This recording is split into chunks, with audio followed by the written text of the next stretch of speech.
Don't know much about history.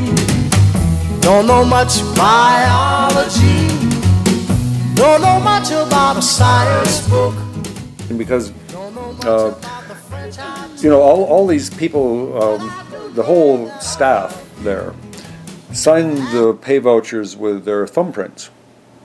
They were completely literate. And Maasai staff had never been in school a day.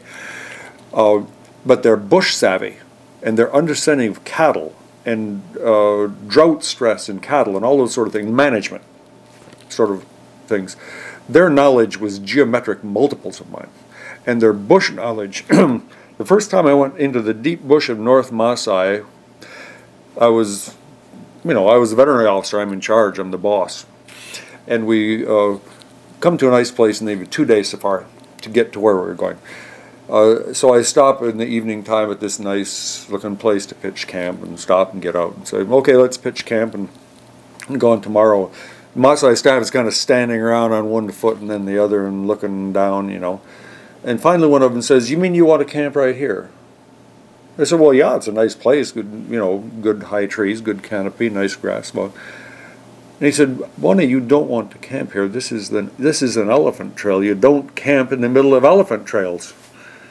Well, you know, they obviously knew what they were talking about, so we went to another place. After we'd pitched tents and so on, it was Ole McCoy who was the spokesman. And he came over and he said, Kilaka, we recognize you're the boss. You're the veterinary officer. We acknowledge your authority. We acknowledge you are very well educated. We acknowledge you have come here to work with us. We appreciate that. But we have seen you are very ignorant. And if you're going to work and live here, you're going to have to learn some things. So please come over to our fire.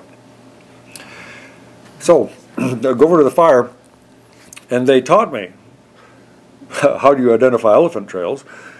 What do you do if you come unexpectedly in close quarters with a lion, in close quarters with a leopard? Entirely different responses.